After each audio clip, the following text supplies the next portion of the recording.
Mr. Carney, like the other leaders, had a total of one question that he was allowed to ask any other leader. Mr. Carney chose to ask that one on the issue of security clearance to Mr. Poilievre. How in heaven's name did that make it all the way up to Mr. Carney? What staffer said, oh, we've really got Poilievre on this one, let's go after it? Poilievre's answer, he cracked it out of the ballpark. So we are officially less than 10 days away from the night of the election, and they really do not want the Conservatives to win. And the folks that are participating know exactly what they are doing. But before we get into all that, if you guys could hit the subscribe button, like the video, share it, comment, whatever you can do to help increase the reach, especially during these crucial times.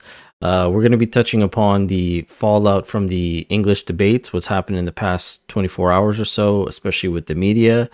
So without further ado, let's get into it. Now, we're going to be taking a look at a few clips from the CBC as they were mentioning moments in the English debate that really stood out, and in particular, the emotional response that Pierre had to the question about any regrets he had on the campaign. Look, I want to bring in one of the moments. We talked about Pierre Poilievre had a couple of good moments near the end of the debate in particular. Got emotional, very human about things. Just have a listen to this. We'll talk about it on the other side.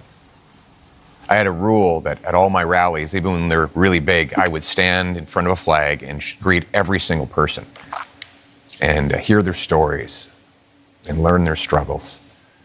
And that was always touching to me, that they would put their faith in me or in any of us. Yeah. But we've been in such a rush because we have to get off to the next event, so we haven't been able to stop and do that. And I want you to know out there, I haven't forgot about you. Fred, what do you make of that? We don't usually see Pierre Poilievre speaking in such a way and getting that kind of emotional. What do you think? I'd love to see more of that. I think he'd be in a better place right now if we saw more of that over the last few years. But at the end of the day, it's at the core of his message at the same time too, right? He's fighting for the little guy, and it drives back to his ballot question of what he's going to do. So I thought that was great, and it is a lot of people voting today, tomorrow, and Monday, and then the Monday after. I don't know if there's time enough to do this, but I think that's the type of message he needs to hammer home. Now, I too liked that portion from the debate last night because you could really hear the honesty and the passion in Pierre's voice as he was mentioning the whole situation about not being able to connect really with people because they had to go from spot to spot. But Regan Watts, who was also interviewed by CBC earlier in the day, he actually brought this up by saying this is how Pierre actually really is. He's different in the House of Commons because that's how they have to be in the House. And we all know that as him being the leader of the opposition, he has to have that aggression. He has to be an opposition to the federal government. And so, yeah, he's going to be a bit more like a pit bull or whatever they want to call him, an attack dog. His softer side wouldn't really be coming out, but this was Regan Watts talking about it. So we've just got 10 days left before Election Day, and I want to ask you a bit about the approach from Pierre Poilievre, because last night, and I don't mean this in a disrespectful way, oftentimes he is described as this pit bull or attack dog, for lack of better phrasing, because he does get aggressive. And that's been very successful for him for the last 2 years. Everyone thought, well, if there's a federal election, he was likely going to be the prime minister. We've seen a softening of that tone and even some emotion last night when he was talking about not being able to greet all of the people at his rallies because it's such a whirlwind campaign. Talk to us a bit more about that and if we're going to see more and more of this softer, gentler Pierre Poilievre. I think you've seen, and I think Natasha, you're right to point to that moment at the end of the debate where he was emotive. I thought that was his best moment, followed up only by his comments, and there was an exchange between Mr. Carney and Mr. Poilievre on crime. I thought those were Mr. Poilievre's two strongest moments of the debate. I know Mr. Poilievre as well. What you saw last night at the end of the debate actually was what he is like in private. He's the father of two. He has a 6-year-old daughter who is nonverbal. And when he goes in campaigns across the country, yes, his performance in the House of Commons is what you would expect. He's a politician. By the way, he's no different really than Justin Trudeau or he's Mr. Blanchette or Mr. Singh or others when they're in the House. That's their job. That's what they do. Now, I think this is a huge fact that a lot of non-conservative voters tend to forget, that Pierre Poilievre is the leader of the opposition. That is his job, to hold the government to account. So if he's a little bit more aggressive or combative with Liberals or Justin Trudeau at the time, or even now Mark Carney, that's because he's seeing that they are doing harm to Canadians, and he's trying to let them know, listen, this is why you shouldn't be voting in the Liberal government. Look at their track record. So yeah, he's going to be a bit more of a hard ass, especially in the House of Commons. But when it comes to him being in his private life and all that stuff, you can see that when he's interacting with the other MPs. They all are smiling with him, liking him. I don't think he would be able to hold his riding for as long as he has if people just think he's some crazy monster. But this actually leads me to the next story, which we covered, I think, last week.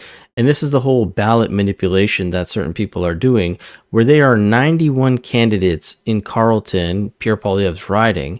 And the CBC actually had the balls to have this kid on, who's part of this whole fiasco, and just listen to what he has to say. Here's the lay of the land in Canada's capital, where Conservative leader Pierre Poilievre and Liberal leader Mark Carney's ridings share a border. Poilievre is running in the riding of Carleton, where he has been the MP for the area since 2004. And this time, Poilievre will be facing more opponents than ever, because there are 91 confirmed candidates, and it's 91 in his riding. This is largely due to protesters running to bring attention to their call for electoral reform. One of those candidates is Mark Mutter, and he joins me now in the studio. Mark Mutter, it's good to meet you. Thanks for coming in today. It's a pleasure. This is not your first time on a ballot, or even the longest ballot. You were one of the candidates in La Salle-Verdun. Tell me why you want to do this the first time and why you're up for it a second time. What are you trying to do here? When I turned 18, it was my first time voting, and at the same time, it was the by-election season in La Salle-Verdun last year. Mm-hmm. And for the longest time, I've been following elections on election night, seeing what's going on. And I've personally been noticing how there's an unfair amount of votes being attributed to each candidate. I mean, you oftentimes have minority governments which gain a lot but gain a lot less seats in parliament afterwards than they actually deserve. You're seeing a lot of vote splitting. You're seeing a lot of candidates that deserve to be represented, but even though they actually have votes, they have zero representation in parliament. And I think that should be changed. And this is your second time running Correct. in a federal election. Okay, here's what I need to ask you about, though. The ballot, all right? You call it the longest ballot. We do arts and crafts here at Power and Politics. This is a replica of what people in the riding of Carleton are going to get, right, when they go in on election day. And you can see the challenges that is going to create for filling out. And this has been a nightmare for the staff who have to count this stuff. And they're going extra late. This is a pretty big riding with Pierre Poilievre running there. You worried about backlash from this? I mean, the results for the leader of the Conservative Party may not be known to 2, 3 in the morning, and I think people might be frustrated with this. It's not the first time we're getting this concern raised with us. Last time we were riding in Verdun, we had the same questions asked. Mm-hmm. We had the same people complaining and wondering if this is going to prevent proper elections from happening. And from what I've seen firsthand, being there until 2 a.m., close to 2 a.m. last year, in the polling station, seeing it get counted, it was not as big of an issue as people believe it to be. As a matter of fact, 2 a.m. is really late to get results in a riding, right? Like correct. It normally happens at a pretty crisp way that you're able to get a critical mass to make a projection. That is late. You may not think it's difficult, but for those people who've worked long days, it is, right? Now listen, I can understand where this kid has problems with our voting structure. The first past the post situation sometimes seems unfair, but who he should be upset with is Justin Trudeau, because he promised back in 2015 when they won that it would be the last time that we were governed under first past the post. But then there was 2 more further elections in 2019 and 2021 that still followed that same rule, because Trudeau broke his promise on reforming Canada's voting system. As you can see here, saying during the campaign, before his party had secured its victory, which they had won the majority with only 40% of the vote, meaning 60% of people didn't want the Liberals to win, Trudeau had promised that 2015 will be the last federal election conducted under the first past the post voting system, which turned out to be false because we had then the 2019 and 2021 election, and he never actually did the reform. Then when he stepped down, he actually said that his biggest regret was never doing the electoral reform. So I can understand where this kid might have issues, but the fact that he's only targeting Carleton is another problem. Now, he was questioned by David Cochran because apparently the kid was accused of only targeting liberal ridings. So then he said he would do Nepean and Carleton. But then listen to this. Why did you pick Carleton this time? What is it? Is this targeting Pierre Poilievre for a specific reason, or was it just time for a Conservative to be nailed because you did it in Liberal ridings last time? Over the last few times of us running this, we've been accused of only running this in Liberal ridings. So this time we figured we're going to do this in Mark Carney's riding and in Pierre Poilievre's riding. But purely logistically, organizing the whole thing is really difficult. You need to gather 150 signatures per candidate in each riding, and that is very difficult to do. We were about to actually do this in Nepean and this time in Pierre Poilievre's riding. However, we just couldn't get the amount of signatures required to do this in Mark Carney's riding. So we figured might as well finish this off right now, just in one of the ridings and do it properly. Okay, so why do you think that was, right? Because, Pierre Poilievre has represented Carleton since 2004. Like, that is not an insignificant amount of time. He's seen as having a very strong base of support out there. How did you get 150 signatures times what, 85 candidates or 86 candidates that you're running? Yeah, because to bring it all the way up to 91, because the Greens are running, the NDP, the Conservatives and Liberals. I mean, so why didn't it work in Nepean, in Mark Carney's riding? Do they not care about electoral reform or representation? That is not the or case. like, what happened there? No, it's actually just gathering the signatures. I mean, we had to stand there for multiple hours in each of the ridings, and I believe it was rainy on one of the days, so we just couldn't get the amount of papers out of the way properly. So it was purely logistical. Now, this is where I got to call BS on this kid, because if he claims that getting these signatures is so difficult, but he was able to get 84 to 86 new candidates to be in the Carleton riding, but not enough to get into the Nepean riding, split the amount of people that you got as candidates in Carleton and put them in Nepean. You'll have equally close to 50 candidates on each ballots. The ballots will be much longer than the regular 5. So if that's your whole goal, to kind of mix up this whole electoral system and prove that people want change and that this is not fair, then you could have easily done that. But instead, you targeted Carleton and left it at 91 there, and then Nepean only has the regular 5. At least this is, again, how I'm looking at it. If I was this kid and I had gone through all that legwork to get all those signatures, to have those extra 84 to 86 candidates, and you didn't get enough for Nepean, split the other ones you have in half and put them in there.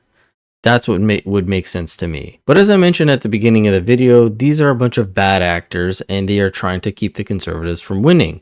And it doesn't stop with the CBC, because even with Global News today, they brought up some story about Pierre promising to get rid of the governor of the Bank of Canada for doing such a poor job, which if you fail at your job, there should be repercussions for that. Accountability should be taken. But what do? They immediately compare it to Donald Trump, to put Pierre Poilievre and Donald Trump in the same box. Take a look. It was one of Pierre Poilievre's first promises while campaigning to be Conservative leader. I've already announced that I will fire the governor of the central bank to get inflation under control. A crusade against Bank of Canada Governor Tiff Macklem, who Poilievre continually blamed for high inflation, including once he became Conservative leader, where he took his attacks to another level in this interview with Prime Asia Television. So do Canadians have a right to sue back? They don't, but they should. That's a good point. You should be allowed to sue the Bank of Canada for the fact that it has destroyed so many people's livelihoods and households. But Friday, Poilievre wouldn't repeat those same promises. Do you still intend to fire the Bank of Canada governor? Well, listen, my view is that when governments drive up inflation, the people who are responsible should be held accountable. So those people include Mark Carney. The Conservative leader gave an over 2-minute response that didn't address the question and took no follow-ups. Poilievre's attack against the central bank, which sets interest rates independent of the government, similar to the man he's desperately trying not to be like. That's because of the Federal Reserve, because they're not very smart people. Donald Trump, who resumed his long-standing feud with Federal Reserve Chairman Jerome Powell. We have a Federal Reserve Chairman that is playing politics, somebody that I've never been very fond of, actually. If I want him out, he'll be out of there real fast, believe me. Firing a central bank governor is extremely rare. South Sudan, Libya, and Turkey, some of the only countries to do this decade. If Poilievre follows through, during a trade war with the U.S., The former parliamentary budget officer believes it would cause a financial shock. I think it'd be a very, very bad move, both from a policy perspective and I think from a political perspective. When Poilievre was publicly promising to fire Macklem, the Conservatives were 20 points ahead in the polls, a lead they've now blown Neithu to former Bank of Canada Governor Mark Carney, who's led the Liberals to majority territory. Now, after hearing this report, I just look at it as a blatant attack at Pierre, because I don't recall the last time he talked about the governor of the Bank of Canada or about Tiff Macklem or even getting rid of anybody in that department. But right away, the mainstream media starts to paint Pierre and Trump as if they are the same person. And this is on the same day that Mark Carney decided to go to the border of the US, Canada at Niagara Falls and just spew this fear-mongering again about crisis and Trump crisis with tariffs and crisis. That's all he keeps talking about. Meantime, Mark Carney was in Niagara Falls talking about the Canada and U.S. relationship. Much like Thursday's debate, he focused on President Donald Trump's tariffs and threats towards Canada's sovereignty. I think this is the biggest crisis of our lifetime. And this is super unfortunate because a lot of people, for some reason, base their voting on how they feel. And we saw a clear example of this the other night after the English debates when we found out that the scrums were canceled. CBC actually brought on a panel of individuals and just listened to these people who are talking about voting Liberal and why they are.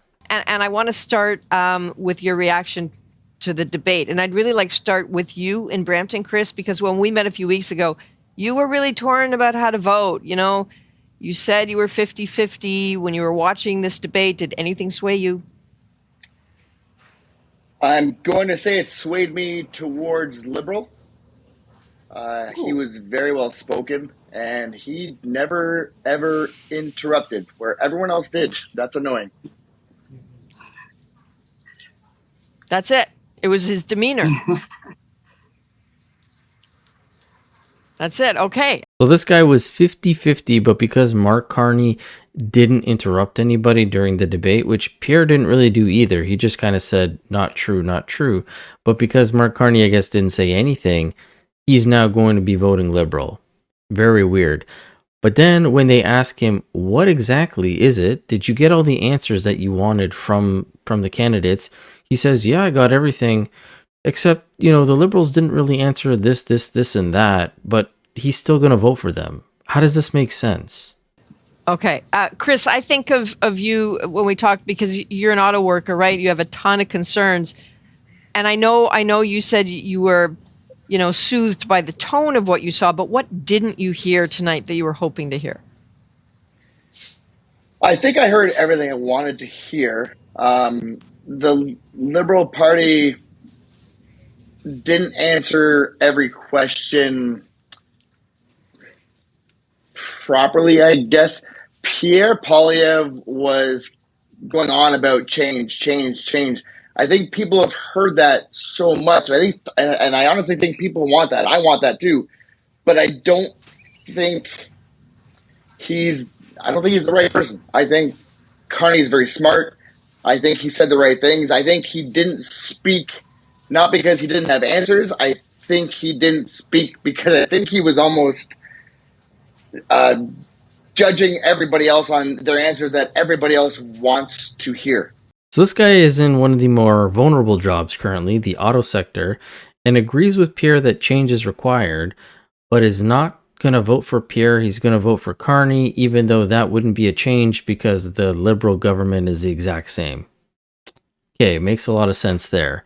But then you have the lady beside him with the curly hair who starts off by saying that voting is an emotional thing, which it should not be. People should not be voting with emotions. They should be voting with facts. Take a look at the platforms, the track records, all of that stuff, and take that into consideration. She does backtrack a little bit. She talks about some sort of vote tracker she used that was part of the CBC, and that actually, yeah, you shouldn't be voting with your emotions. You should. That's the easy way out. Politics is emotional, and I think we as beings, human beings, we make emotional decisions. So I think it's like good to check yourself and see, run through the platforms again and see like which really aligns with me and which do I think should align with me based on my, emotional reaction. When I was leading up to it, I put my thoughts. I wanted to gut check myself, and I put my thoughts through and my priorities through the vote compass that CBC has. And you can weight it. You can go in there and you can kind of weight what your priorities are and what you care most about. And I was relieved to see that my gut actually did align with what I feel my priorities are for Canada. So I'd say test yourself a little. Don't just go with your emotional response, because that's the easy out. Yeah. I gotta say, I'm a little worried that I'm starting to lose my mind the more I hear these people talk. It's just very scary. But with that being said, I actually love to hear from you guys. So let me know in the comment section below what you think about all this. I probably won't see you guys till Monday, Tuesday, seeing as it's the Holy Week, it's Easter. We'll probably be doing an egg hunt with the kids. Maybe the Easter Bunny will make an appearance. But with that being said, if you made it this far, let me know in the comment section below. Throw a bunny, an egg, a cross, whatever you really want in there, so I know you made it this far. I hope you enjoyed the long weekend with your family, and if you are celebrating Easter, happy Easter. And as always, hit the subscribe button, and I will catch you guys on the next one. Thanks so much.